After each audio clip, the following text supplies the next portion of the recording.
తెలంగాణలో ఎంపీ సీట్లు పునర్విభజన తర్వాత ఎన్ని అవుతున్నాయి, పునర్విభజనకు ముందు ఎన్ని ఉన్నాయి, నెక్స్ట్ ఆంధ్రప్రదేశ్లో ఎంత అవుతున్నాయి, ఇవి ఒక కీన్ అబ్జర్వేషన్ పెట్టుకోండి. ఎందుకంటే ఏ ఎగ్జామ్ అని ఇప్పుడు ఏపీ వాళ్ళకి గ్రూప్ 1 ఎగ్జామ్ ఉంది.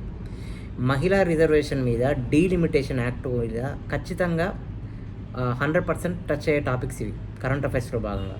యూపీఎస్సీలో మహిళా రిజర్వేషన్ బిల్లు మీద లాస్ట్ ఇయర్ బిట్టు పడ్డది, గ్రూప్ 1లో కూడా పడ్డది. అసలు మహిళా రిజర్వేషన్ బిల్లు ఒక హిస్టారిక్ బిల్ అనమాట. దీని గురించి నెగ్లెక్ట్ చేయవద్దు. అసలు లోక్సభ స్థానాలు ఎన్ని ఉన్నాయి?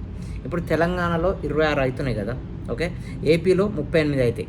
అసలు ఏ ప్రాతిపాదికన తీసుకున్నారు, దీని విధి విధానాలు ఏంటి, అసలు ఎన్నో రాజ్యాంగ సవరణ, ఇవన్నీ కూడా ఖచ్చితంగా మీరు పెట్టుకోండి. ఎందుకంటే అప్కమింగ్ మీకు ఖచ్చితంగా యూపీఎస్సీలో అయినా, ఇప్పుడు రేపు వచ్చే యూపీఎస్సీ అయినా, గ్రూప్ 1లో అయినా 100% టచ్ చేసే టాపిక్లలో ఫస్ట్ ప్రియారిటీ దీనికి ఇస్తారు.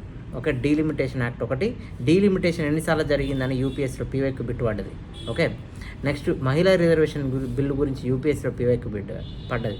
ఎందుకంత ఇది అంటే ద అమౌంట్ ఆఫ్ అంటే ఆ యొక్క అమెండ్మెంట్స్ వల్ల, ఆ యొక్క సవరణ వల్ల హ్యూజ్ ఇండియా మ్యాప్లో కాన్స్టిట్యూషన్ అంటే నియోజకవర్గాలు హ్యూజ్గా చేంజ్ అవుతున్నాయి. మ్యాపింగ్ మొత్తం మారిపోతుంది, నియోజకవర్గాల హద్దులు, సరిహద్దులు అన్నీ. సో అంతా కీన్ ఉంటుంది అనమాట. సో దానికి సంబంధించిన ఒక ఆర్టికల్ కూడా చూపిస్తా, దాంట్లో చాలా డీటెయిల్స్ ఉన్నాయి. అందుకే సో తెలంగాణలో 26, ఓకే, ఏపీలో 38. ఇవి గుర్తుపెట్టుకోండి ఖచ్చితంగా, చాలా ఇంపార్టెంట్ యాక్చువల్లీ. సో తెలంగాణలో లోక్సభ స్థానాలు 26 పోతున్నాయి, ఏపీలో వచ్చేసి మీకు 38 పోతున్నాయి. ఓకే. సో పునర్విభజన తర్వాత లోక్సభ స్థానాల సంఖ్య ఇదే లోక్సభకు వెల్లడించిన అమిత్ షా గారు. దక్షిణాది రాష్ట్రాలలో ఇదే మొత్తం బర్నింగ్ టాపిక్ 195. ఓకే, ఇది గుర్తుపెట్టుకోండి. డీలిమిటేషన్ ప్రక్రియ అనంతరం తెలంగాణలో లోక్సభ స్థానాల సంఖ్య 15 నుంచి 26. ఓకే. ఏపీలో 25 ఉన్నాయి కదా ప్రస్తుతం, అది ఎంతకు వస్తుందంటే 39కి వస్తుంది. ఓకే. సో ఆ విధంగా అన్యాయం జరగదని చెప్పేసి చెప్తున్నారు. సో ఈ యొక్క సవరణ 131వ సవరణ ఖచ్చితంగా గుర్తుపెట్టుకోండి, చాలా ఇంపార్టెంట్. 131. ఓకే, ఇది చాలా ఇంపార్టెంట్. డీలిమిటేషన్ వల్ల సౌత్లో రాష్ట్రాల ప్రాతినిధ్యం తగ్గుతుందన్న దాన్ని తోసిపుచ్చారు. ఓకే. ప్రస్తుతం ఉన్న 129 నుంచి 50% అంటే 195కు ఓకే పెరుగుతుందని చెప్పేసి అమిత్ షా గారు చెప్పారనమాట. దక్షిణాదిలో సీట్ల సంఖ్య ఏం మార్పు రాదు అని చెప్పేసి చెప్తున్నారు. సో కేంద్ర ప్రభుత్వం తరపున శుక్రవారం సమాధానం ఇచ్చారు.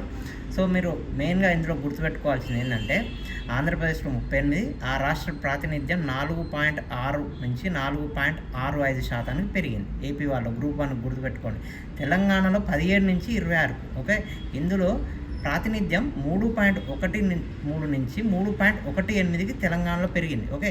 తమిళనాడులో 39 నుంచి 59కి, 7.18 నుంచి 7.23 వరకు, కర్ణాటకలో 28 నుంచి 42 అయినాయి. ఆ సభలో 5.15 నుంచి 5.14% చేరుతాయి. ఓకే.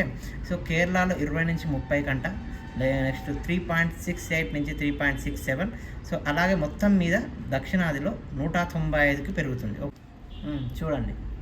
సో లోక్సభలో వాటి ప్రాతినిధ్యం సౌత్ మొత్తం 195కు పెరుగుతుందన్నమాట. సో 23.76 నుంచి 23.97. చూడండి ఈ శాతం ఎంత పెరిగింది, దగ్గర 0.2 ఓకే 21% పెరిగింది.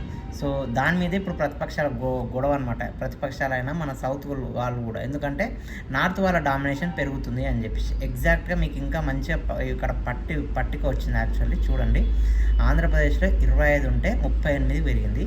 543%లో ఆంధ్రప్రదేశ్ 4.6% ఉంటే 4.65%, 0.05% మాత్రమే ఆంధ్రప్రదేశ్లో నికరంగా వచ్చిందనమాట. ఓకే, పెరిగినటువంటి శాతం. తెలంగాణలో 3.13, ఇక్కడ చూడండి 3.18 అంటే 0.05%. ఓకే, చాలా తక్కువ అది. సో లోక్సభ స్థానాలు మొత్తం ఎంత అంటే 816. ఖచ్చితంగా అప్కమింగ్ గ్రూప్ 1లో టచ్ చేసే టాపిక్ ఇది. సో లోక్సభలో సీట్ల సంఖ్యలో విపక్షాలకు బదిలిస్తూ అమిత్ షా గారు చెప్పారు, మహిళలకు 33% రిజర్వేషన్లు ఇవ్వాలంటే ముందుగా మొత్తం సీట్లను 50% పెంచాలి. అప్పుడు వాటిలో 33% మహిళలకు కేటాయించిన మొత్తం ఓపెన్ సీట్లు యథాతథంగా ఉంటాయి. ప్రస్తుతం ఉన్న 554 సీట్లను 50% పెంచితే వాటిలో 33% మహిళలకు రిజర్వ్ చేశాక ఓపెన్ కేటగిరీలో 540 సీట్లు ఉంటాయన్నమాట. 543 అంటే ఇప్పుడున్న పెరిగినటువంటి 50% సీట్లు మహిళలకు ఇయ్యంగా 543 ఉంటాయని చెప్పేసి అమిత్ షా గారు చెప్పారు. సో కాబట్టి 50% పెంపును ప్రతిపాదించాం. లోక్సభ పెంపు గరిష్టంగా 850 దాకా ఉంటుంది. అంటే సుమారుగా అంచనా ఒక ఖచ్చితమైన సంఖ్య బహుశా 815 లేదా 16గా ఉండొచ్చు. సో దీనిపైన ఇంకా వివరణ ఇస్తా అని చెప్పేసి వచ్చింది. సో ఇది యూపీఎస్సీ పీవైకి బిట్టు. ఇప్పుడు లోక్సభలో ఇప్పుడున్నటువంటి హ్యూమన్ రిజర్వేషన్ బిల్లు 2029 తర్వాత అమలు అవుతుంది యాక్చువల్లీ. ఓకే, ఇది ఇంతకుముందు అడిగారు, గుర్తుపెట్టుకోండి. 2029 తర్వాత వస్తుంది, అమల్లోకి వస్తుంది. డీలిమిటేషన్ కమిషన్ నివేదికను పార్లమెంట్ ఆమోదించి రాష్ట్రపతి చేసినాకనే ఇది వస్తుంది. సో చాలా ఇంపార్టెంట్ ఆర్టికల్ ఇది. ఓకే, అప్కమింగ్ ఎగ్జామ్కి. ఓకే.